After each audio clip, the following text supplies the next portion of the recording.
thank you all of Grenada Forum. You folks really represent what I fantasize will happen all across this great land, as a matter of fact around the world. You've heard a number of speakers in the past that have enlightened you on a variety of subjects. The one tonight, this is very apropos that it be Halloween. This is probably the worst story you've ever heard. I spent a great deal of time trying to not want to believe this.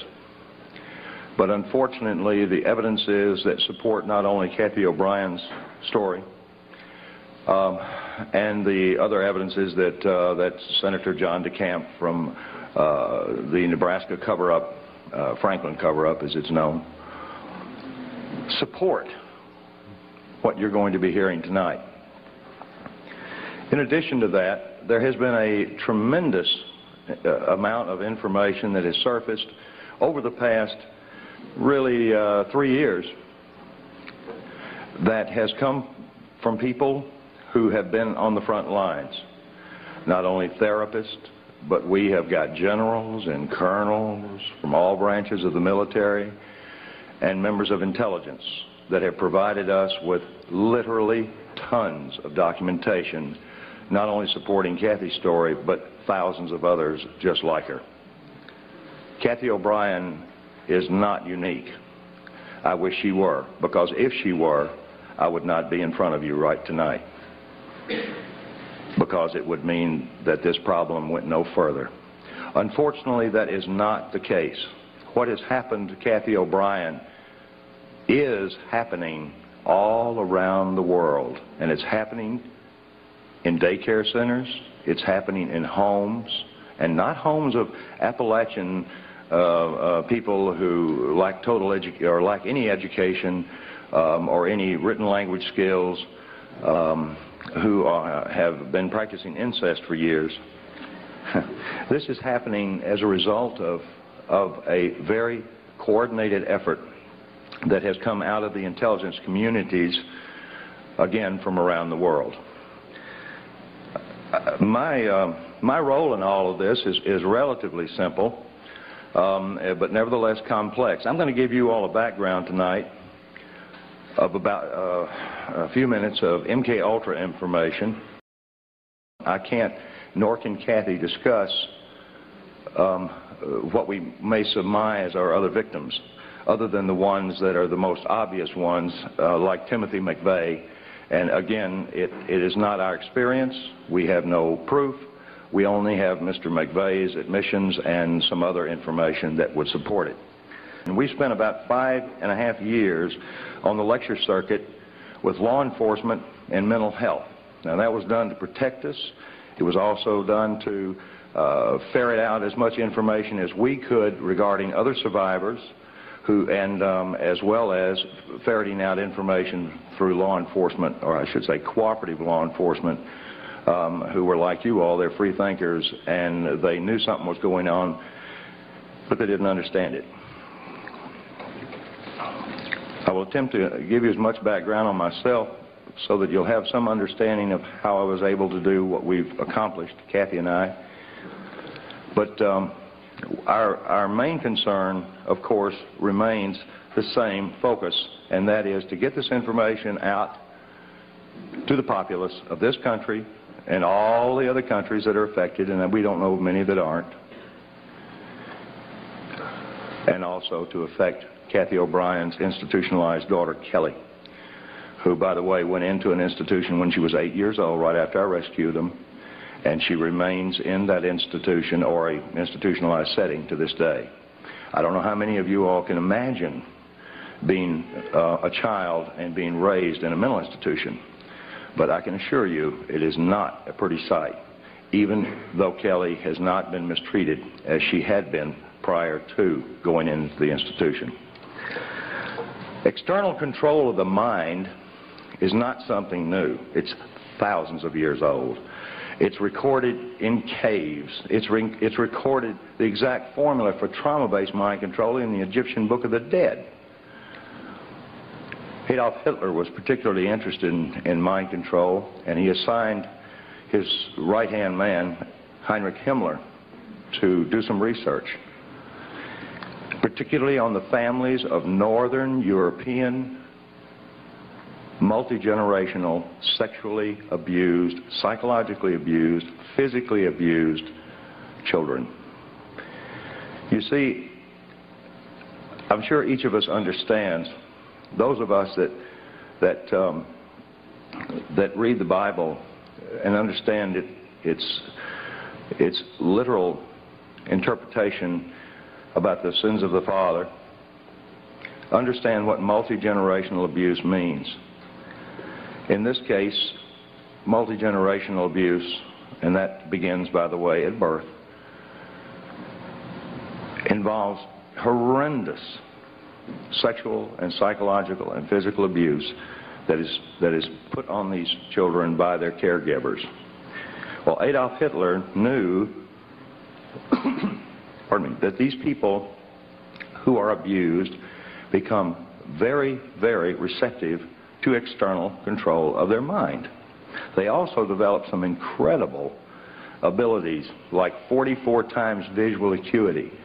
Now, I know that it doesn't take a rocket scientist, pardon the pun, to figure out how we could use somebody with 44 times the average person's visual acuity.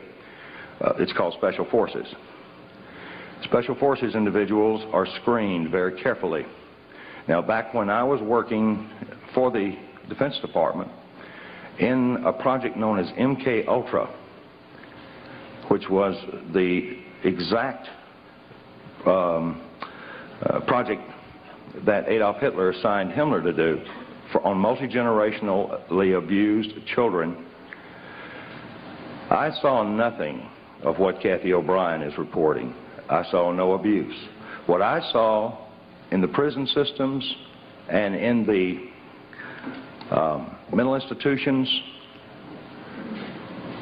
were people who had a chance to recover their lives and their mind. I saw things that were very benevolent. And I really and truly believe the information that I was seeing would eventually reduce our prison and our mental institution populations dramatically, because I saw true rehabilitation occur without the use of trauma. Well, I was sworn to secrecy on the things that I witnessed, on the equipment that was developed, and I can assure you that in 1967, all the way up through 1973, when I was involved in this research as a Defense Department subcontractor, the equipment that I saw then was 25 to 30 years ahead of anything known on this planet in the private sector. I don't know if I was even seeing a portion of what was actually available. I don't know if what I was witnessing represented even a small percentage of what was actually occurring. But I was put into that job after months and months and months of psychological examinations, because they knew I could keep a secret. I was given a Defense Department clearance. I knew about the Heinrich Himmler studies for Adolf Hitler, and I knew that Adolf Hitler wanted to develop some very serious people to put in places to control various regions in what he called, and George Bush called, and Nero called, the New World Order. You see, Adolf Hitler was not the first, nor was George Bush, to fantasize about this hideous idea of totalitarian government enslaving an entire globe through mind manipulation. Now, mind manipulation comes in a lot of forms. You folks are not, you folks in this room are not falling into one big huge trap, and that is information control.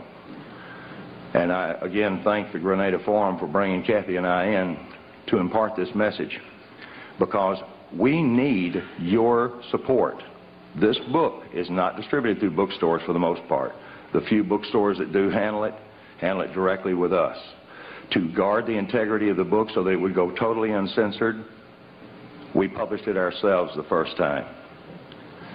We now have an opportunity before us because many of the people Cathy has mentioned in the book have been indicted for a variety of reasons, or are facing indictments, or have fled their respective countries, or stepped down from power. For one simple reason, corruption that they could not cover up. Now, the corruption that we're talking about here goes beyond, I hope, most of you all's limits of experience. It certainly went beyond mine. Adolf Hitler began in his adamant research on, he had the largest number of human subjects from which to work and do his horror on. And it was even accepted by most of the people in his country that these prisoners of war were indeed to be subjected to anything that he chose that would better his country. Well, MK Ultra took on the same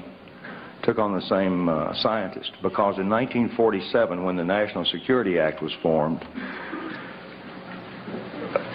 there was a project that was developed called Project Paperclip. Well, Cathy O'Brien certainly is a remarkable person, but I can assure you the prognosis for recovery of someone who has been horribly abused before age 5, before the brain is fully formed, the recovery I should say the level of recovery is very good. These people can lead normal, productive lives, even though they've experienced, in most cases, a lifetime of horrific abuse. That was the thing that surprised me the most. Now, there are a lot of survivors out there. There are a lot of survivors in various levels of recovery. Cathy is, again, the only one that we know of that is vocal, that has written a book, that's been validated, and we haven't been locked up. Now, I want everybody in this room to understand that neither Cathy or I are suicidal. And we just came back from Arkansas, and I want to tell you, Cathy and I were invited over there to spend 4 days with the investigators because they had found one chapter of her book they were actually able to validate. I said, well, give it to me in print. And they said, we can't do that. I said, well, okay. Can I use this recording? I was only joking. They patted me down before I went in. But no, these people are what I consider friends of yours and mine. Now, if there are any CIA operatives in this room, you don't have to hold up your hand. But I'll tell you where I'm staying, and I want you to come see me alone. Particularly if you're trying to disrupt what we're doing. Because this information that Adolf Hitler was developing, we developed through Project Paperclip. Project Paperclip was the importation of Nazi and fascist scientists into this country after World War II that saturated our universities, saturated our Fortune 500 corporations, saturated NASA. It built NASA.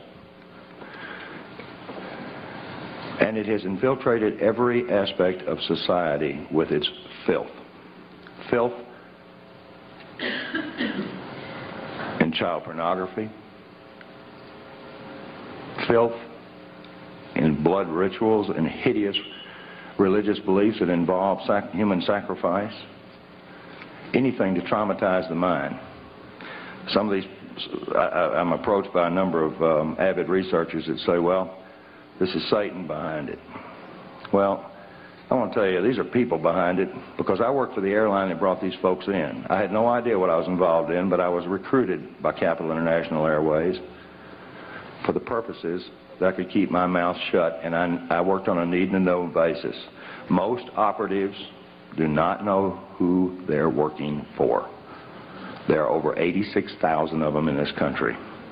Now you divide that by 50 and see what you come up with. This place is crawling with Big Brother. The KGB never had that many functioning operatives in high levels as we do in this country. 1984, George Orwell's book, really was a grim prophecy that has come true. Most people are saying, we got to stop this New World Order from taking over. It's already here. We're in it. Now let's understand who the players are and some of their tools. Mind control, whether it be trauma-based mind control to develop a totally robotic human being, is one type. Fortunately, it requires a great deal of horrible trauma that somebody's got to put on to these people. And it requires something more than just pushing a button on a console. There is equipment available now that we cannot protect ourselves from. And the amazing part about this equipment is it's available to everyone in this room.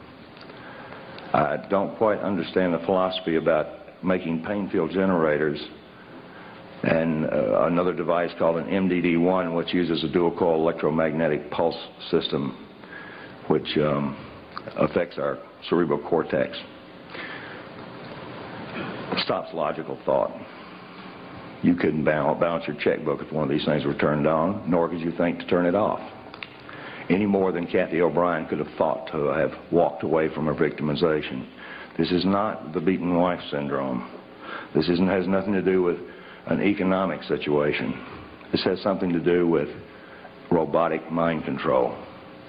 There are tons and tons of documents. Transformation of America is a book. Our book, an autobiography, Cathy's autobiography. I wrote the first 4 or 5 chapters to give you a briefing. But what this book contains is her life, that which we can validate. When this book was printed, we had over 27,000 documents. 27,000 documents fit into 5 file cabinets. We now have over 3 tons of paperwork. General Russell Bowen, who was one of the originators, and he's set up Operation Watchtower, the CIA's drug op. By the way, how many of you believe that the Central Intelligence Agency is the world's largest drug dealer? Can I see? Okay. So that makes our country the largest drug dealer on the face of the earth. And I resent this. I know now why the intelligence community did not want me for an officer. I know now why I was not privy to some of the stuff that I am now, unfortunately, very privy to. Because I think I'd have blown the whistle on them. There's a lot of whistleblowers out here now. I was hired because I could keep secrets. This is against my programming. But I can assure you of this. It would be against God and everything that I am if I didn't get up here and talk and present Cathy O'Brien so that she can present her story.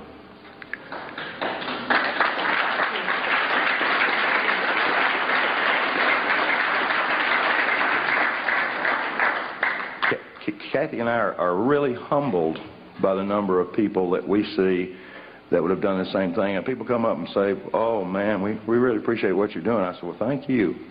And I appreciate hearing that. I even appreciate people when they say, this is hard to believe. I'm going to look at this book and I'm going to look at these documents. I tell them, please, please, please do this. Look in the back of our book and you'll get a thumbnail sketch of some books that you can get that are written by doctors, intelligence officers, and a number of other concerned professionals who present the elements of what Cathy experienced. In 1977, the 95th U.S. Congress had met because and this is good news, because I wouldn't have 1 ounce of credibility up here as far as MK Ultra goes if this didn't come out, and I couldn't even tell you the code name. But in 1977, the 95th U.S. Congress met to address an issue that a Dr. Ewing Cameron, the founder of the American Psychiatric Association, the APA, the lobby group in Washington that controls what doctors do for our heads when we run into trouble. Psychiatry is the youngest of all the healing arts, and it is the most primitive of them all because, yes, and I'm sure there's psychiatrists, may be psychiatrists in this room. After that clapping, I'm sure they won't hold their hands up. These therapists know exactly what I'm talking about because the information that they're provided by their lobby has been carefully screened. Information on rehabilitating victims of mind control is not only scarce, but it's required some incredible efforts by some brave individuals who wound up getting sued because they could not violate the civil rights of the individual that they were actually treating. The situation with Cathy and I was very different. I wasn't a doctor. I wasn't a psychiatrist. I had no insurance or practice or license to protect. You see, when I rescued her on February the 8th, 1988, she didn't know her name, how old she was, or where she'd been. I'd seen this with people involved in espionage, and I immediately thought that Cathy had been an information courier, even though she was dressed like a prostitute, walked like a prostitute, and talked like somebody that was leading a Christian choir somewhere. And it was such a conflict, I couldn't quite grasp this contrast until I was given a great deal of information from some people involved in intelligence in this country and abroad. I was fed a treatment modality that ultimately would lead to putting Cathy O'Brien free again for the second time in her life. The first time was when she was born, and it stopped right there. Cathy O'Brien had been a victim of the most horrendous abuse system known to man. The type of mind control, again, that Adolf Hitler thought that he could use on certain individuals, putting them in positions of extraordinary power and having invisible strings, the master puppeteer, to their minds and what they said. I don't know if we have politicians like that now or not, because it seems like you don't have to put them under mind control. They'll do anything that corrupt members of Congress persuade them to do. I've known several corrupt congressmen that didn't have to be blackmailed with sex, that didn't have to be enticed with money or drugs. They just simply were corrupt. You see, a sociopath is a very outgoing individual. Leaders. Yeah, leaders. Yeah. Unfortunately, sociopaths have no conscience, no expression of soul. They do not relate to anyone else's pain except it gives them pleasure.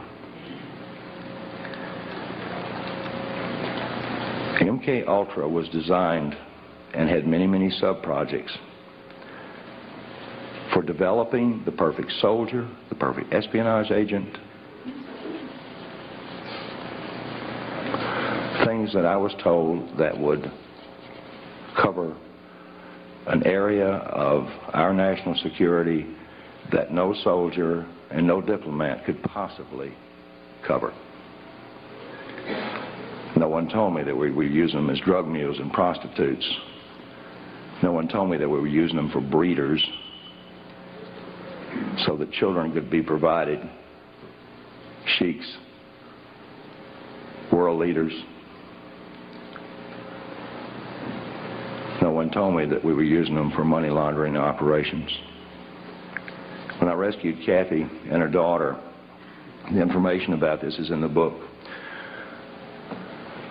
It took me a year to put Cathy back together, literally, with a whole lot of help and a whole lot of love. Other therapists don't have that latitude. They can't love their patients.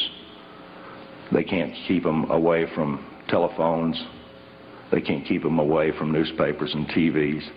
and they wind up getting contaminated because they're highly suggestible.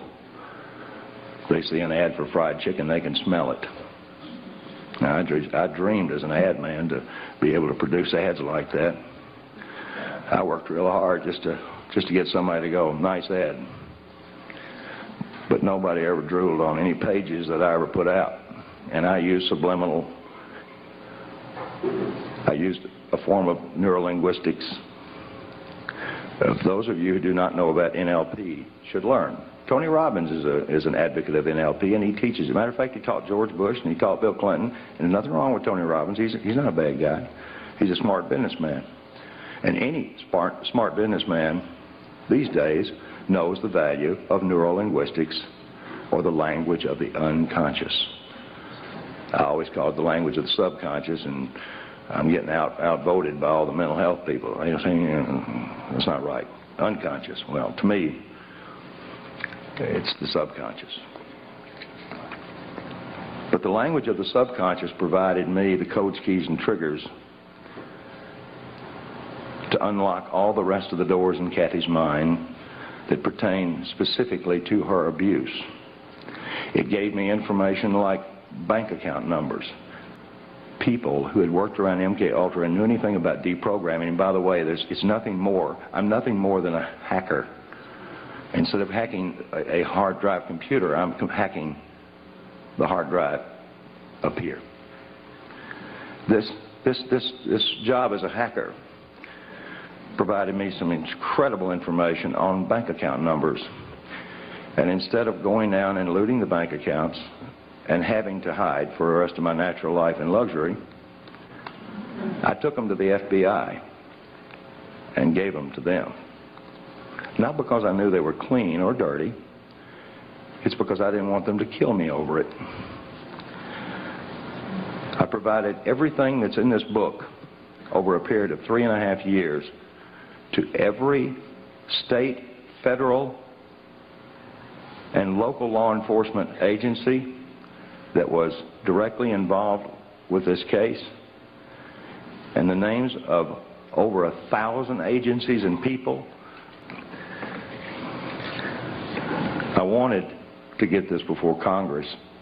I wanted to get it before Congress like happened in the 95th U.S. Congress in 1977, when the wife of a Canadian cabinet member had gone in to a mental hospital in Montreal where Dr. Ewan Cameron was practicing.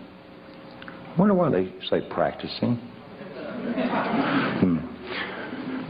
And she came out as a vegetable. Well, the cabinet member, I don't recall his name right now, he was just incensed on trying to find out what had happened to his wife. They'd put her through horrific electroshock tortures and every other conceivable torture, drugs, hypnosis.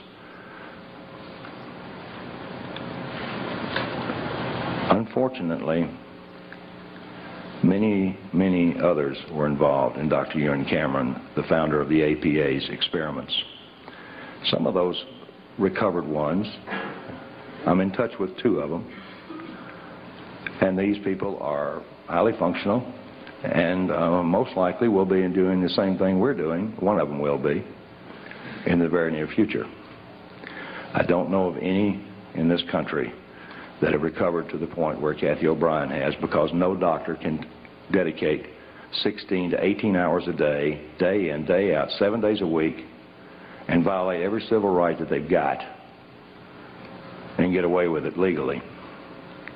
Nor can they have their patients legally go into the safes or safe of their handlers and pull out their diaries.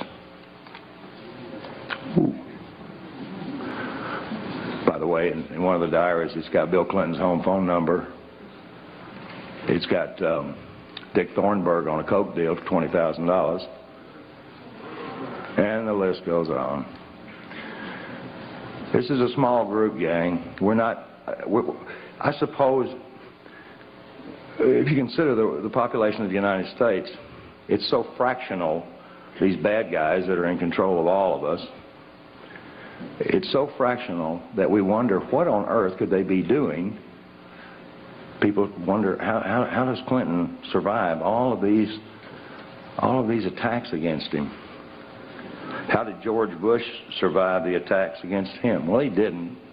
He went out of office, but I don't believe anything changed. I believe the guy that he had for his replacement did exactly what he wanted to do, like start out with NAFTA and GATT. We're, as David Icke so eloquently said, a one-party system.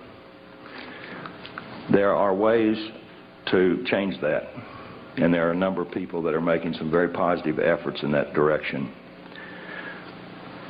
But that's their job.